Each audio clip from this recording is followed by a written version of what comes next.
It's time for Dagger Heart Beats. Yeah, I'm going with the anime opening for now. It's Thursday. It's time to take a look at what's going on in the ever complex, ever controversial world of Critical Role, Darington Press, and the evolution of 2025's most anticipated tabletop role-playing game, Dagger Heart, with the open beta test starting in just a few days, the 11th, I believe, or the 12th, actually, the 12th. Anyway, sometime next week.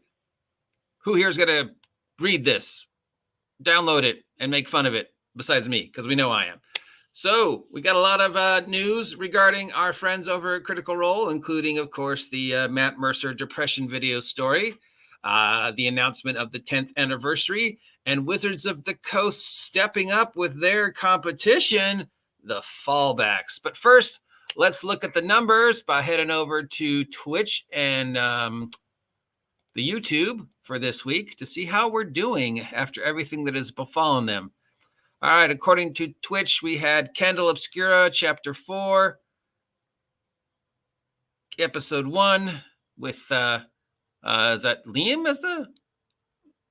I don't know, I can't see. It's very dark.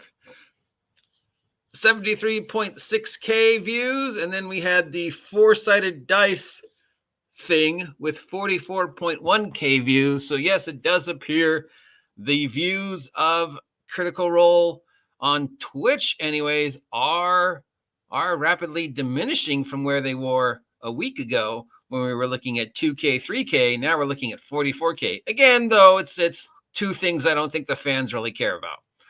Meanwhile, we go to YouTube, which seems to be getting more of the views than the Twitch channel. Do people just sort of given up on Twitch?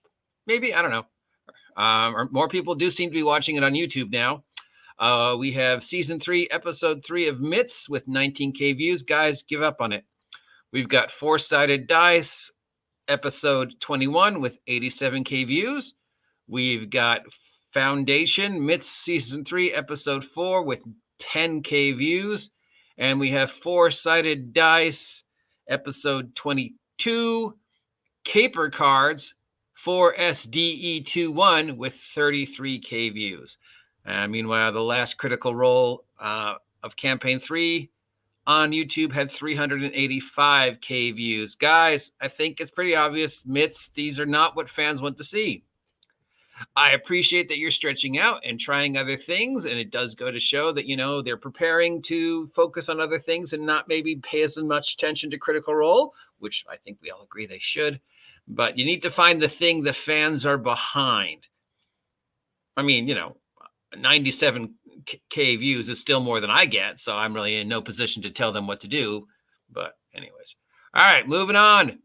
We have first, the Critical Role was at ECC 2024. That's the Emerald City Comic Con, the first of their many conventions they're going to be visiting as they begin their 10th anniversary media scrum, 2025 being the 10th anniversary of was Critical Role's first incarnation, or the first time we saw it, or the first time they played. I don't know. It's 10 years. It's 10 years of what? Some version of Critical Role happened 10 years ago. And we had pretty much everybody there at Emerald City Comic Con. Most of them looking happy to be there except Liam. Liam does not look happy to be there. Wow. And we had the appearance of Sword Dog, which I guess was kind of cute. Anyways, they gave us some information regarding the bombshells of towards the end of Campaign 3 and how the players are thinking about what the characters are going to do as Campaign 3 wraps up. We talked about Evil Imogen, and then we also talked about their plans for their anniversary, the people they're reaching out to, what they're going to do as Campaign 3 comes to an end, hopefully soon, and Campaign 4 begins, or they take the much-needed break that I think everybody agrees they need to take.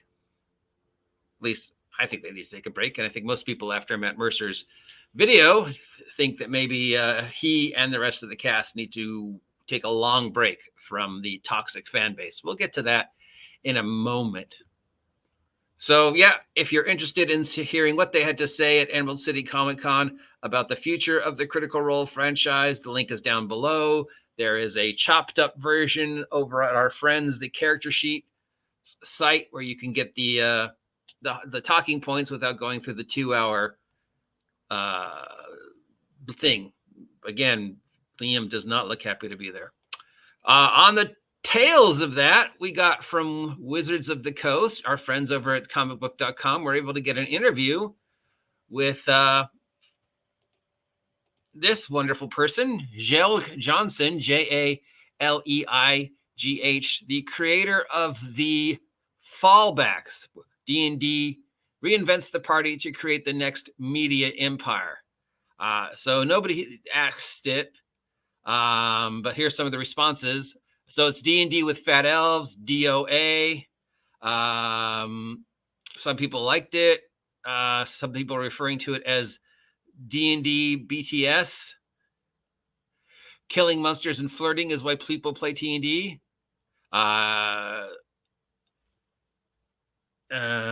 Yeah, people are just not happy with that. So generally, so here it is. Wizards of the Coast is deciding to create their own character-based media empire because apparently they think they've never had one before, and so they need one because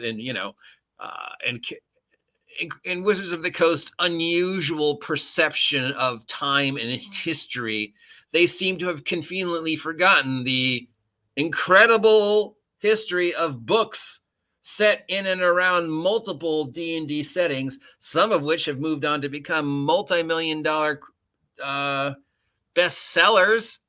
Just, every Drizzt book, the Candlekeep books, the Dragonbait books, the Greyhawk books. I mean, you have done books before, guys, and you have had characters that have gone on to appear in other media. But apparently the Fallbacks is their new attempt to do something that for the very first time. I am always amazed and disappointed by Wizards of the Coast's very unusual perception of history, which seems to be, from what we can think of, we can perceive it based upon the understanding that they are using Scott Steiner math. If it's not directly in front of them, it doesn't exist and it never existed. So because the Fallbacks is now what's directly in front of them, it is their first attempt to create a D&D party-based media empire on the tails of the success of Critical Role and all the other media-based D&D empires across the YouTube and Twitch that have earned success. Come on, we all know them. The hundreds and hundreds of people who have tried to copy Critical Role over the years and achieve the same level of success. Can we name one that has achieved that success? Well, Acquisitions Incorporated, except Acquisitions Incorporated predates Critical Role. But other than that, Critical Role was a one-time miracle. It will never happen again because there were so many things that fell into place that let Critical Role become Critical Role. It is a series of happy accidents. There was no way Mercer and Company could plan for everything that happened over the past 10 years to make Critical Role what it is. And well, I mean, we can see that it's not going to be what it was because there's no way you can create that. But Wizards of the Coast, in their infinite wisdom, is trying to shove a new media empire of characters down our throat. Why would they be doing that when they already have one? I mean, you already have Critical Role. Why would you need to force a brand new company of adventurers and a brand new character-based media empire of live plays and cartoons and stuff down our throats unless you were losing Critical Role and needed something to fall back on? Thus the name, the Fallbacks. This is Wizards of the Coast fallback should they disastrously lose Critical Role at the end of campaign 3. It's obvious.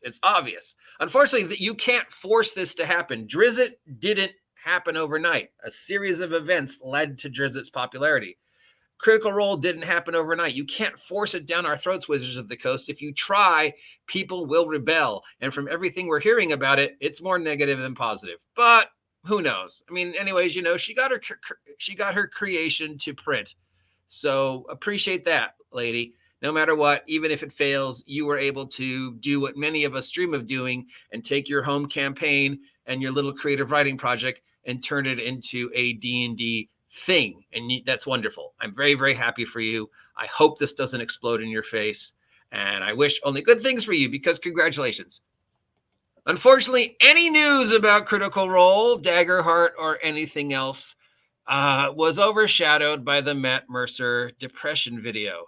We've already talked about this, and as predicted, after I posted my video about it, millions of more people decided to declare open season on Mat Mercer, because how dare a millionaire be depressed, and how dare somebody like him tell people that he's not in a good place?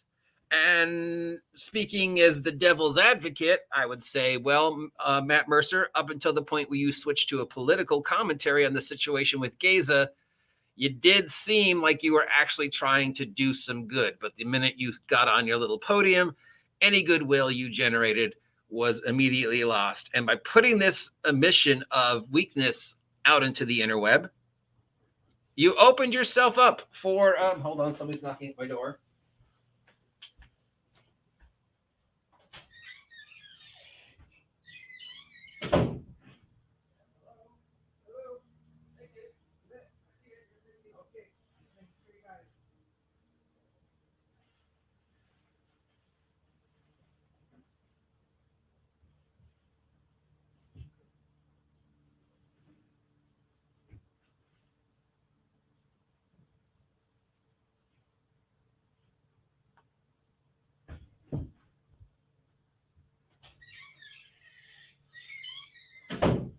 Sorry about that. Dead air. I failed. Yeah, so what was I saying? Oh, yeah. So Mercer opens himself up, which is, of course, the big mystery. Why would he do that? What was he expecting? Did he think he would get anything less than the negative response? Because the so-called Critical Role fans were attacking him, because they always attack him. And the so-called Critical Role fans that were defending him are the same people who a few days earlier were attacking him because they didn't like the way Campaign 3 was going. And these are the same people who have routinely sent him death threats, and were sending death threats to Laura Bailey because they didn't like the end of The Last of Us Part 2. Spoilers, Ellie kills Joel. And they were threatening her baby. So any support that Mat Mercer received from this video from the fans is disingenuous, because these are the exact same people who were telling him to go kill himself 2 days earlier because they didn't like the way Campaign 3 was going. And on the other side of the fence, of course, we have the toxic clout chasers, the people like Shoner and D and L and S and other people. I could talk about them in a video on my membership channel if y'all want. Went after him because they saw weakness.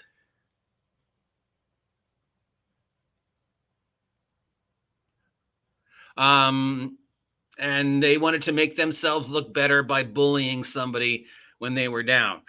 So anything that the toxic clout chaser said was also disingenuous. You're just trying to make energy off of Mat Mercer, which again just leaves the question, why would he do this? And I assume it's either A, he was naive and didn't think he would receive negative attention. Some people have said that is who have met Mercer have said things, who have contacted me have said things like, yeah, you know, I don't think he understands that people are using him. Yeah, I think he's just so geared to try and please people that he doesn't really realize that, you know, how people react to this.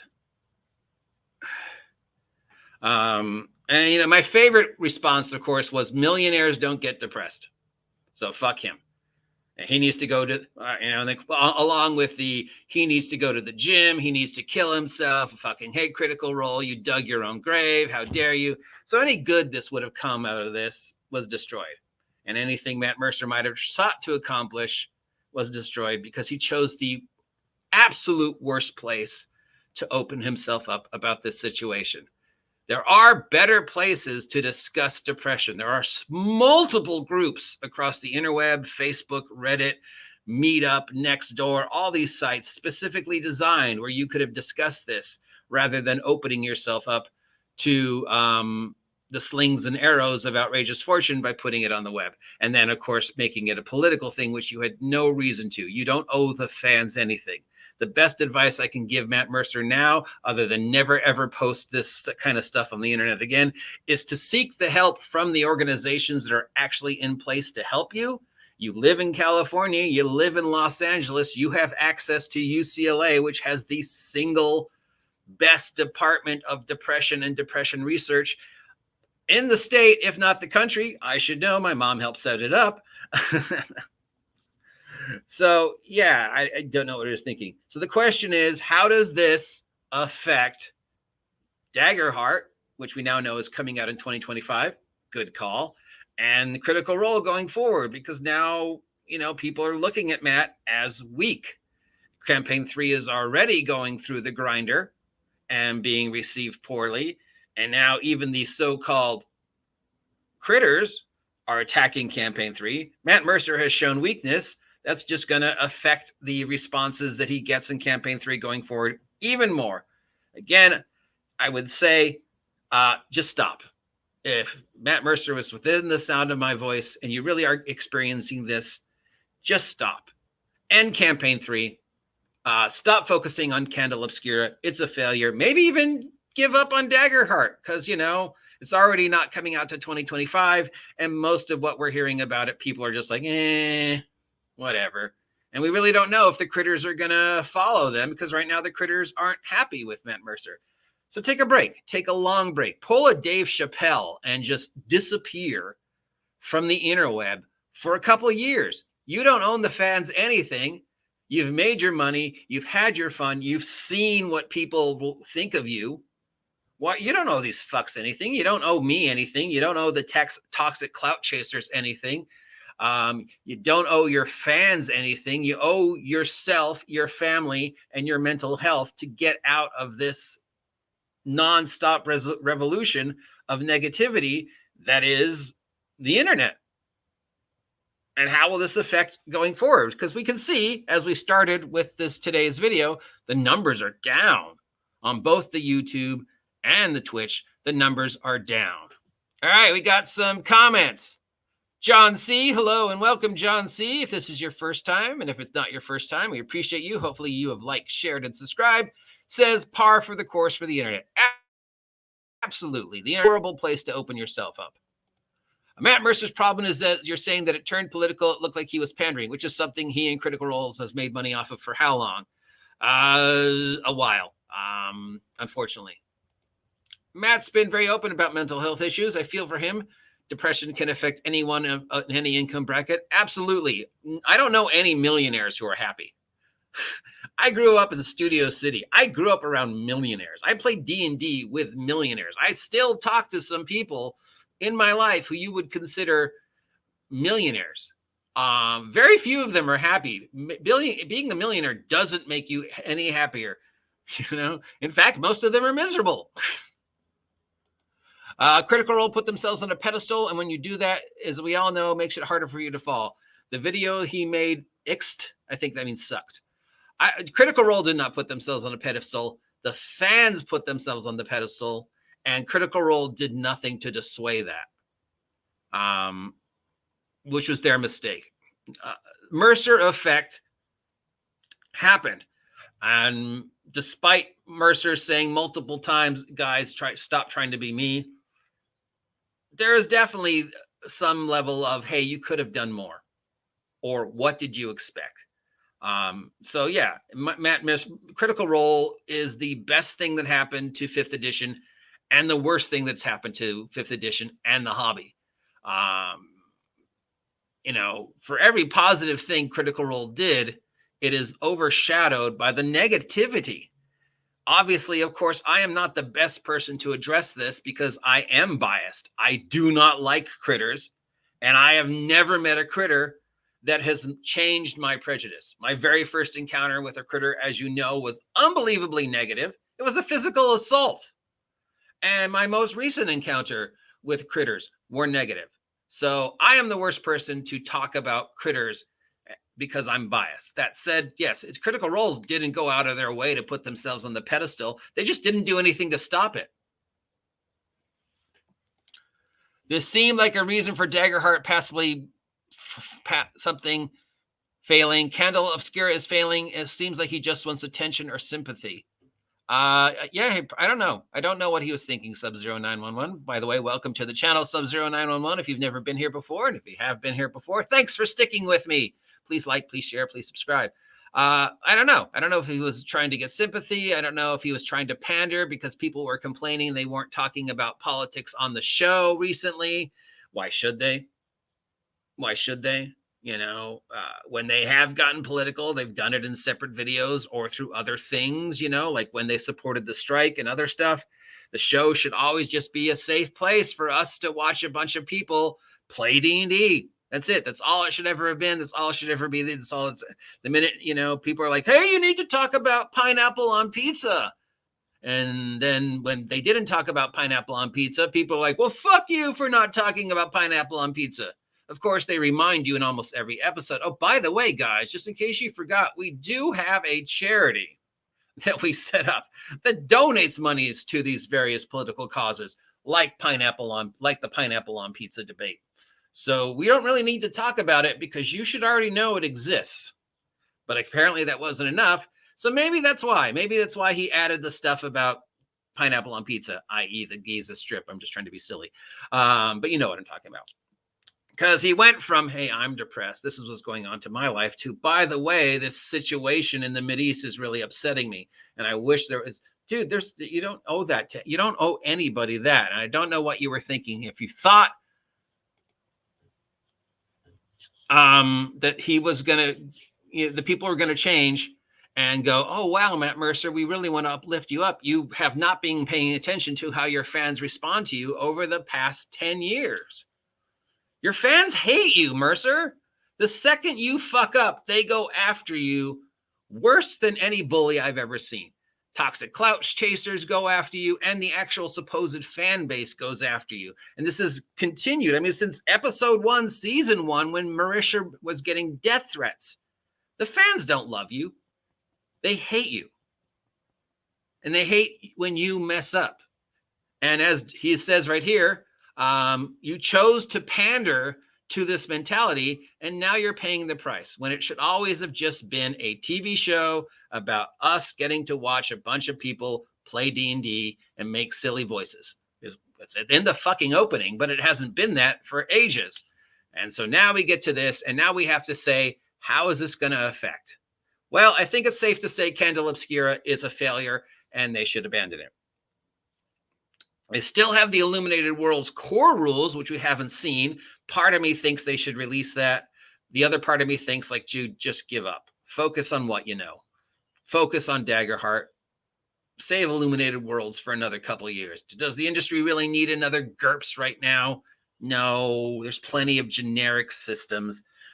How is yours going to be any better, considering it's basically a ripoff of an already pre-existing generic system, right? Illuminated Worlds is a ripoff of Powered by the Apocalypse. Candle Obscura is a ripoff of Blades in the Dark. There's nothing original of either of them, so throw those to the side. Focus on Dagger Heart or not.